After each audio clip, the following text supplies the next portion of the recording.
आपने इंडिया में highway man, pad man के बारे में सुना होगा, लेकिन क्या आप इंडिया के पोर्ट मैन को जानते हैं? ये वो शख्स है जिसने भारत के भविष्य और विकास के लिए नींव रख दी है। ये है billionaire portman of India, Gautam Adani.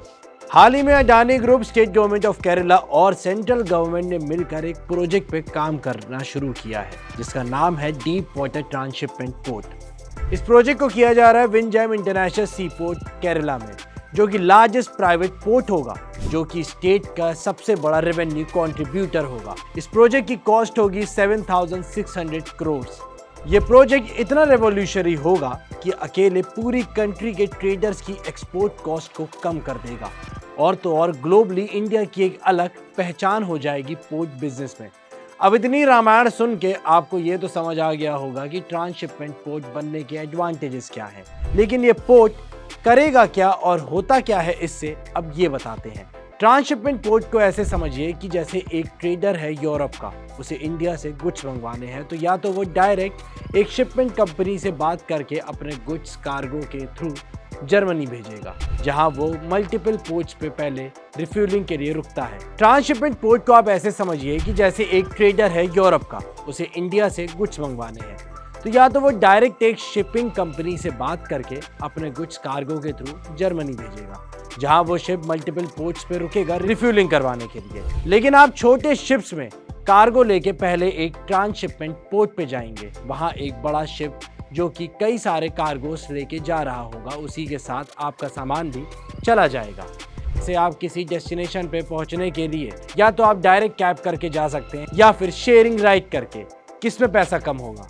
Of course sharing वाले में ना।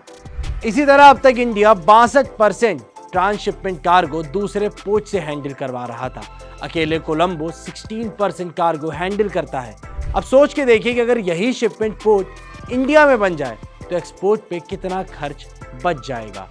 इंडिया अब तक हर साल $200 to 220 मिलियन रेवेन्यू केवल दूसरी कंट्री से ट्रांसशिपमेंट डॉक्स को पे करने में खर्च करता है। लेकिन अगर ये पोर्ट इंडिया में ही बन जाए तो हम हर साल 1000 से 1200 करोड़ तक सेव कर सकते हैं। और ये एक अकेला रीजन नहीं है।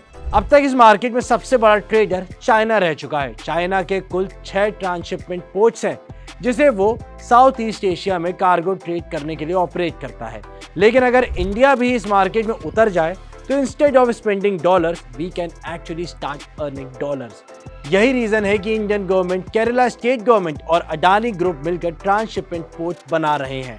तो आपको बता दें कि अडानी पोर्ट्स एंड लॉजिस्टिक्स के हिसाब से ये पोर्ट 2025 तक फुल्ली ऑपरेशनल हो जाएगा, और इससे 15,000 न्यू जॉब्स भी निकलेंगी। और अडानी ग्रुप 2030 तक लार्जेस्ट पोर्ट कंपनी बनने का दावा भी करता है। India will become transshipment port hub, और तो और ये हमारे एक्सपोर्ट में भी एक बड़ा बूस्ट देगा।